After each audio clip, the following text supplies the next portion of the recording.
안녕하세요. 상명중학교 학생 여러분. 온라인으로 여러분과 첫 수업을 하게 되었네요. 올해 미술 수업의 첫 번째 테마는 바로 명화를 보다 작품을 읽다입니다. 명화에 대해선 지난주 오리엔테이션 시간에 설명했듯이 아주 잘 그린 그림 또는 유명한 그림을 일컫는 말이죠. 이 말을 들었을 때 바로 생각나는 그림 또는 작가가 있나요? 몇 명 떠올린 바로 그들이 그린 그림을 명화라고 생각하면 될 것 같습니다. 그 중에서도 오늘 수업에서 유명한 그림을 많이 남긴 6명의 화가를 만나보겠습니다. 다음 화면으로 넘어가 주세요. 이 단원의 학습 목표를 잠시 읽어보세요.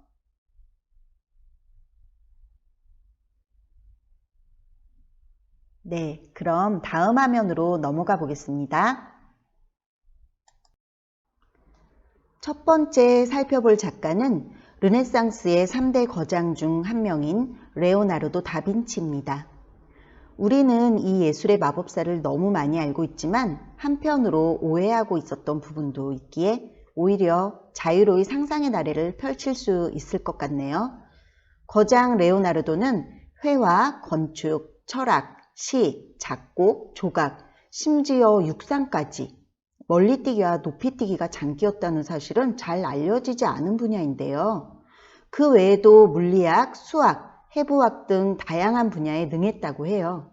그뿐 아니라 그는 여러 가지 악기를 잘 다루었고 직접 악기를 만들기도 했다고 하니 지금 시대에 태어났으면 만능 천재를 넘어서 핵인싸가 되었을 것 같네요. 다음 화면으로 넘겨 다빈치의 명화를 함께 살펴보겠습니다. 인체 비례도는 누워서 팔과 다리를 쭉 뻗은 사람이 정사각형과 원에 딱 들어맞은 모습으로 황금 비율인 1대 1.618을 보여줍니다. 이 비율은 동식물과 인체뿐만이 아니라 모든 자연에서 볼 수 있는 비율로 고대인들은 신이 정해놓은 숫자라고 하였죠. 르네상스 시대에는 이 비율을 가장 아름다운 것이라 하여 건축에 많이 활용하였고 현대에 와서는 미의 절대적인 기준이 되어 예쁘고 잘생긴 연예인 얼굴을 이 황금 비율로 비유하기도 하더라고요. 다음 화면으로 넘어가세요. 모나리자는 프랑스 루브르 미술관에 소장되어 있으며 모나리자의 모나는 이탈리아어로 결혼한 부인에 대한 경칭, 리자는 이 부인의 이름이랍니다. 지금 말로 하면 리자 부인 이렇게 부를 수도 있겠죠. 이 작품은 눈썹이 없는 것으로 유명하죠. 그런데 이 당시에는 넓은 이마가 미인의 전형으로 여겨져 여성들 사이에는 눈썹을 일부러 뽑아버리는 일이 유행하였기 때문이라는 설도 있고요. 미완성이라 눈썹을 다빈치가 다 그리지 못했다는 설도 있어요. 또 원래 눈썹이 그려졌으나 복원 과정에서 지워졌다는 설 등 다양한 추측이 있답니다.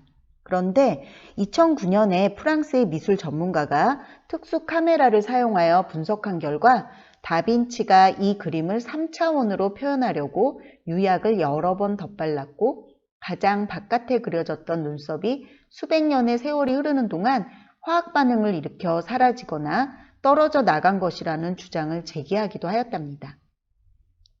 눈썹뿐 아니라 모나리자의 미소도 보는 사람에게 신비성을 느끼게 하여 많은 풍설과 함께 모나리자의 수수께끼로 남아 오늘날까지 많은 관심이 쏠리는 작품이 된 것 같습니다.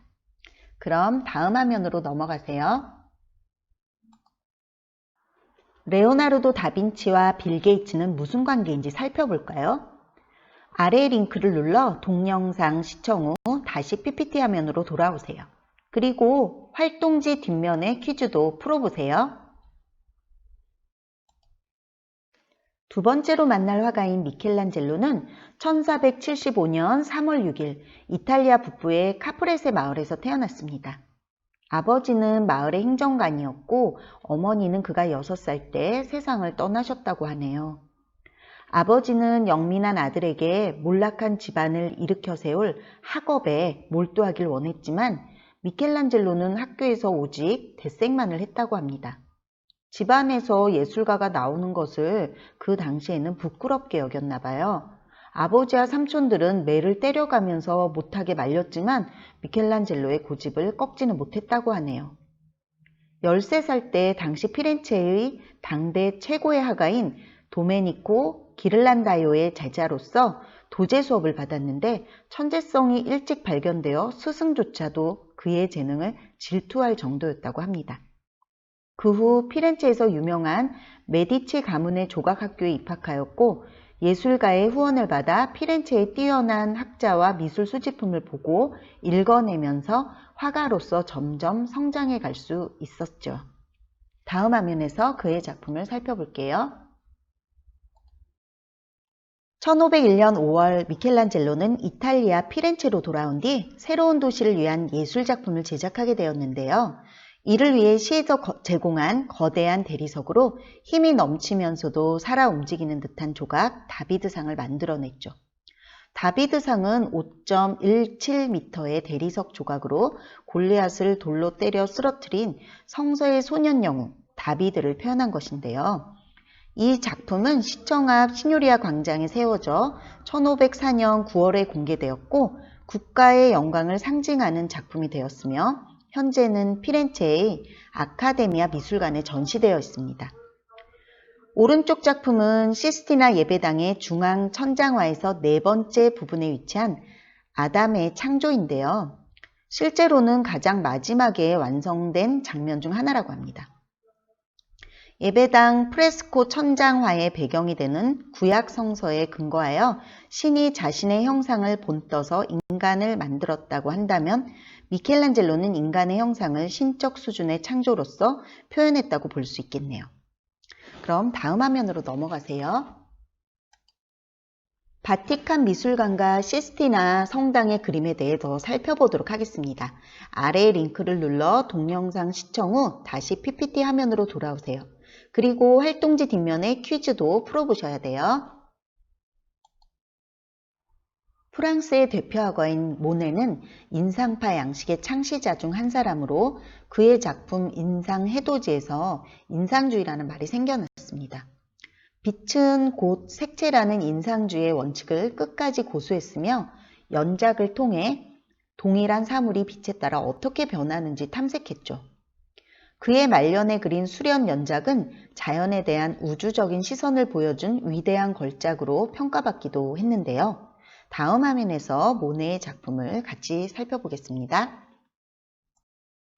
인상해돋이는 작업실이 아니라 건너편에 항구가 보이는 창문에서 그린 것으로 모네는 재빠른 붓질로 새벽에 깨어나고 있는 근대의 도시 르 아브르 항구의 모습을 나타내었습니다. 이 그림은 색채 이론에 대한 흥미를 보여주는 계산된 그림이기도 한데요. 어둠 속에서 해가 막 떠오르는 풍경을 담은 이 그림에는 검은색이 전혀 사용되지 않았어요. 검은색을 쓰지 않고도 충분히 어둠을 표현할 수 있다는 사실은 매우 혁신적인 실험이었죠. 그런데 밤은 검은색이라고 믿는 이들에게 색채는 빛의 문제일 뿐이라는 과학적 설득이 당장은 받아들여지기 어려웠을 것 같아요. 다음 화면에서 그의 작품 수련을 보겠습니다. 파리 근교의 지베르니에 집을 마련하고 그의 유명한 정원을 가꾸기 시작하면서 클로드 모네의 작품은 변화합니다. 그는 정원을 만들면서 새로 판 연못에 수련과 수생식물, 아이리스 등을 심고 연못을 가로지르는 일본식 다리도 세우고 정원 곳곳에 벚나무와 버드나무, 각종 희귀한 꽃을 심어 재배했는데 6명의 정원사를 두고도 몸소 정원 일을 할 정도로 정원 가꾸기에 애착을 보였고 이런 열정에서 그의 작품 수련 연작을 탄생시켰습니다. 모네는 이곳에서 마지막 연속 작품인 수련 연작을 제작했는데 무려 250여 점에 달했다고 하네요. 시시각각 변해가는 빛과 대기의 변화에 따른 인상을 포착하고 눈부시게 빛나는 색채에 대한 강렬한 관심도 지속됐지만 그는 회화적 공간에 대한 연구에도 점점 더 관심을 갖게 되었습니다. 모네의 정원도 감상해 보시고 모네의 수련 연작 여러 그림도 한번 감상해 보세요. 그리고 다음 화면으로 넘어가세요.